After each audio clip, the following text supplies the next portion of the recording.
Assalamualaikum warahmatullahi wabarakatuh. Perkenalkan, nama saya Rehan Maulana dengan NIM 2312500101.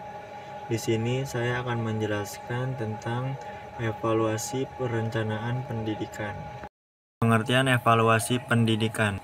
Evaluasi pendidikan bisa dianggap sebagai cara untuk memeriksa bagaimana evaluasi pendidikan berlangsung. Misalnya, apakah siswa belajar dengan baik, apakah guru mengajar dengan efektif, dan apakah sekolah menyediakan fasilitas dengan baik. Hasil dari evaluasi ini digunakan untuk membuat pendidikan lebih baik lagi. Tujuan evaluasi pendidikan. Evaluasi pendidikan memiliki beberapa tujuan yang penting. Memastikan kualitas pendidikan.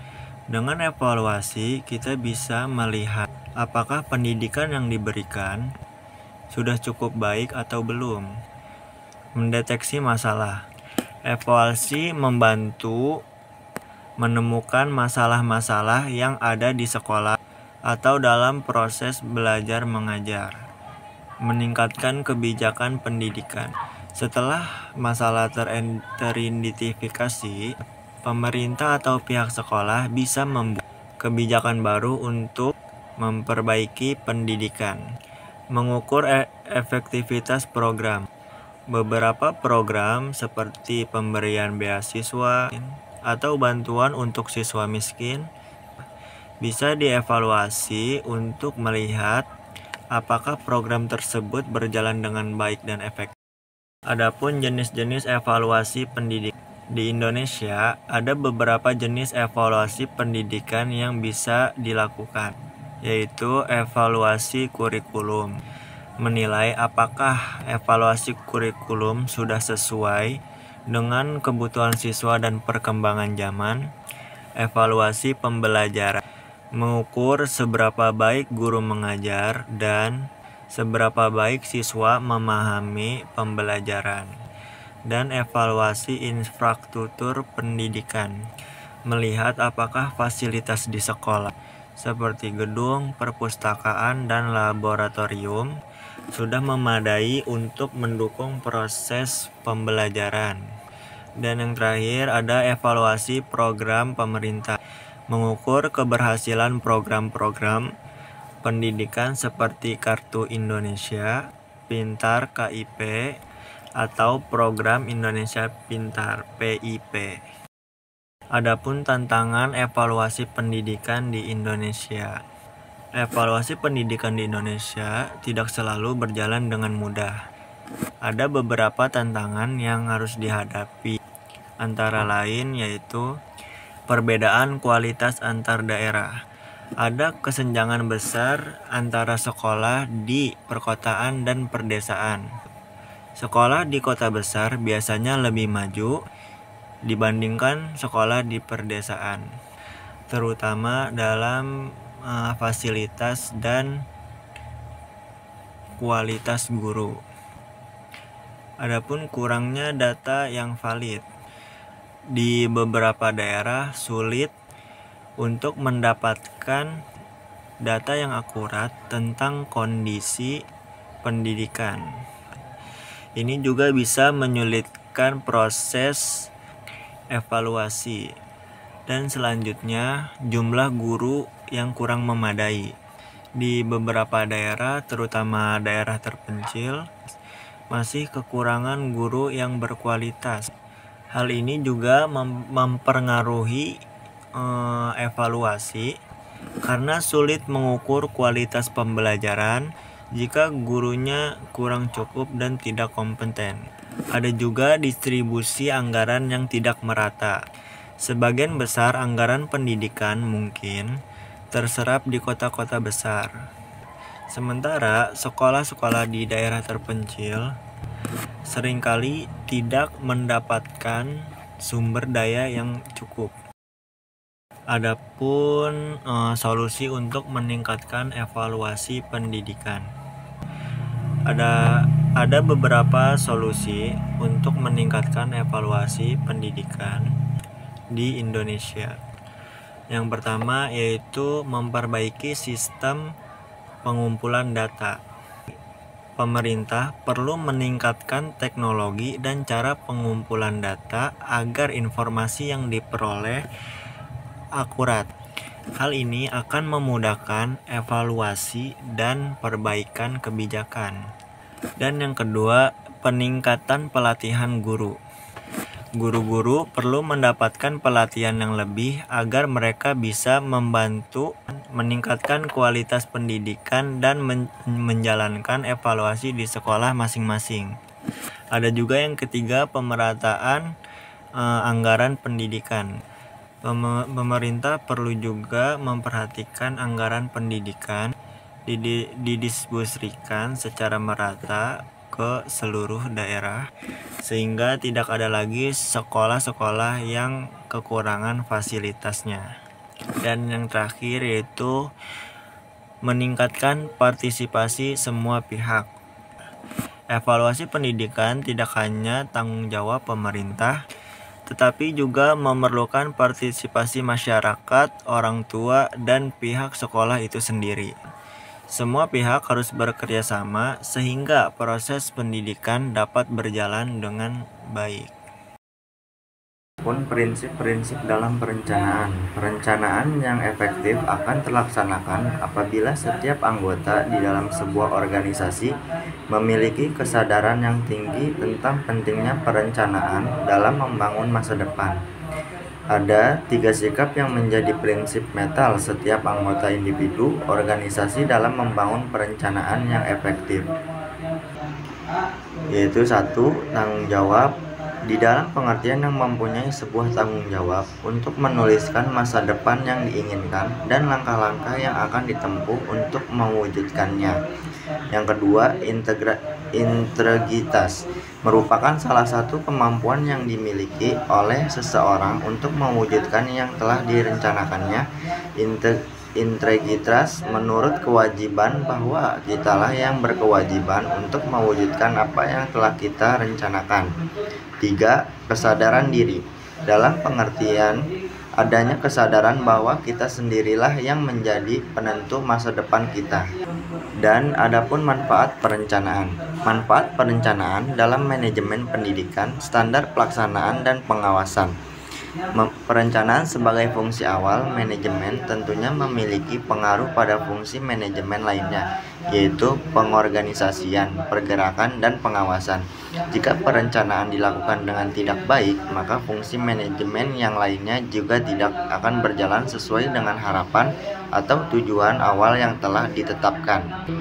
Kedua, penyusunan skala prioritas, baik sasaran maupun kegiatan. Di dalam perencanaan dapat menyusun suatu hal yang dianggap penting atau diprioritaskan baik dari segi tujuannya maupun kegiatannya. Ini dilakukan agar lebih sistematis dan dapat mempermudah proses pekerjaan ke depannya. 3. Alat memudahkan dalam berkoordinasi dengan pihak terkait. Perencanaan pasti akan memudahkan semua pekerjaan yang akan dilakukan. Dengan perencanaan, kita dapat mengordinir pekerjaan yang akan kita lakukan. Begitu pula dalam memudahkan koordinasi dengan pihak terkait. Karena perencanaan mengatur suatu organisasi sehingga peraturan dan tindakan yang akan dilaksanakan tidak saling bertentangan atau simpang siur. 4. Alat meminimalkan pekerjaan yang tidak pasti. Pekerjaan yang tidak pasti memiliki tujuan yang tidak pasti juga. Jika tengah-tengah muncul sebuah masalah, maka tujuan tersebut tidak akan tercapai jika tidak antisipasi. Di sini perencanaan memberikan manfaat untuk mengarahkan manajer untuk mengantisipasi masalah yang muncul agar pekerjaan yang tidak pasti menjadi pekerjaan yang pasti dan mencapai tujuan. 5. Alat meminimalkan pekerjaan yang tidak pasti. Pekerjaan yang tidak pasti memiliki tujuan yang tidak pasti juga. Jika di tengah-tengah muncul sebuah masalah, maka tujuan tersebut tidak akan tercapai. Jika tidak ada antisipasi di sini, perencanaan memberikan manfaat untuk mengarahkan manajer untuk mengantisipasi masalah yang muncul agar pekerjaan tidak pasti menjadi pekerjaan yang pasti mencapai tujuan. Dan adapun pengertian pendidikan. Pendidikan berasal dari kata didik, lalu kata ini mendapat awalan kata mi, sehingga menjadi mendidik yang artinya memelihara dan memberi latihan. Dalam memelihara dan memberi latihan diperlukan adanya suatu ajaran, tuntunan dan pinjaman tentang akhlak dan kecerdasan pikiran. Pendidikan sebagai salah satu elemen yang sangat penting dalam mencetak generasi penerus bangsa juga masih jauh dari yang diharapkan. Masalah di sana masih sering terjadi, namun yang paling jelas adalah masalah mahalnya biaya pendidikan sehingga tidak terjangkau bagi masyarakat di kalangan bawah. Pendidikan di Indonesia masih merupakan investasi yang mahal sehingga diperlukan perencanaan keuangan serta disiapkan dana pendidikan sejak dini. Setiap keluarga harus memiliki perencanaan terhadap keluarganya sehingga dengan adanya perencanaan keuangan sejak awal, maka pendidikan yang diberikan pada anak akan terus sehingga anak tidak akan putus sekolah. Pendidikan adalah usaha sadar dan terencana untuk mewujudkan suasana belajar dan proses pembelajaran atau pelatihan agar peserta didik secara aktif mengembangkan potensi dirinya supaya memiliki kekuatan spiritual, keagamaan, emosional, pengendalian diri, kepribadian, kecerdasan, akhlak mulia. Perencanaan pendidikan. Perencanaan pendidikan adalah suatu proses yang mempersiapkan seperangkat alternatif keputusan bagi kegiatan masa depan yang diarahkan kepada pencapaian tujuan dengan usaha yang optimal dan mempertimbangkan kenyataan-kenyataan yang ada di bidang ekonomi, sosial budaya, serta menyeluruh. Perencanaan pendidikan dalam menghadapi tantangan global ini berarti pemilihan atau penentuan program, strategi, langkah yang dilakukan untuk mewujudkan tujuan pendidikan yang ditetapkan menghadapi tantangan di masa depan. Perencanaan pendidikan yang dilakukan pada dasarnya adalah wujud tanggung jawab dari berbagai alternatif pilihan yang ada dalam kehidupan. Hakikat perencanaan pendidikan juga dapat berarti sebuah proses pembuatan peta ke arah masa depan pendidikan yang diinginkan. Sebagai sebuah proses, perencanaan pendidikan terus akan berjalan tanpa henti. Ia akan terus berkembang, memperbarui dan menyesuaikan diri sepanjang proses perjalanan tersebut. Jadi, perencanaan pendidikan dapat disimpulkan bahwa sebuah proses perumusan kebijakan dan instrumen serta teknik penentuan prioritas merupakan bagian integral pembangunan nasional suatu negara dan penghubung di antara harapan orang tua, masyarakat, peserta didik, dan negara dalam upaya mencapai tujuan maupun fungsi pendidikan. Menurut para ahli, rumusan perencanaan pendidikan adalah 1. Menurut Yusuf Enoch, perencanaan pendidikan adalah salah satu kegiatan dalam penyusunan alternatif kebijaksanaan untuk mengatasi suatu masalah yang akan dilaksanakan di dalam rangka pencapaian tujuan pembangunan pendidikan nasional dengan mempertimbangkan kenyataan yang ada di bidang sosial budaya, sosial ekonomi, dan kebutuhan pembangunan secara menyeluruh pada pendidikan nasional. Yang kedua, menurut Kom, perencanaan pendidikan adalah suatu aplikasi rasional dan sistematik di dalam proses pengembangan pendidikan yang memiliki tujuan untuk meningkatkan efektivitas dan efisien pendidikan dalam usahanya dalam memenuhi kebutuhan dan mencapai tujuan pendidikan, baik tujuan yang berhubungan dengan anak didik maupun masyarakat. Yang ketiga, menurut Garuge, perencanaan pendidikan merupakan sebuah kegiatan untuk mempersiapkan kegiatan masa depan di dalam bidang pembangunan pendidikan, yaitu tugas perencanaan pendidikan. Adapun manfaat perencanaan pendidikan. Sebelum melakukan proses belajar mengajar di kelas, perlu melakukan. Oleh karena itu, hendaknya perencanaan pendidikan disusun atau direncanakan dengan baik dan matang sehingga tujuan dari pembelajaran dapat tercapai dengan baik dan sesuai dengan tujuan. Manfaat dari perencanaan pendidikan yang baik adalah sebagai berikut. 1. Sebagai pola dasar untuk mengatur tugas dan wewenang bagi setiap unsur yang terlibat dalam suatu proses pembelajaran. 2. Untuk menghemat waktu, alat-alat, tenaga, dan juga biaya. 3. Sebagai petunjuk arah proses dalam mencapai tujuan pembelajaran yang dilakukan. 4. Sebagai pedoman kerja bagi setiap unsur, baik itu guru maupun siswa. 5. Untuk bahan penyusunan data agar terjadi keseimbangan dalam bekerja. Dan terakhir, fungsi dan tujuan perencanaan pendidikan. Fungsi perencanaan pendidikan sama seperti fungsi perencanaan pada umumnya, yaitu sebagai alat bagi pengembangan penjamin kualitas pendidikan. 2. Sebagai upaya untuk memenuhi dan mewujudkan akuntabilitas lembaga pendidikan. 3. Mempersiapkan keputusan atau alternatif kebijaksanaan untuk kegiatan masa depan dalam pembangunan pendidikan. 4. Sebagai pola dasar dan petunjuk dalam mengambil keputusan tentang bagaimana mencapai tujuan dan jalan apa yang harus ditempuh untuk mencapai tujuan tersebut. 5. Sebagai pedoman pelaksanaan dan pengendalian pelaksanaan pendidikan. 6. Menghindari dari pemborosan sumber daya, baik sumber daya manusia maupun sumber daya lain.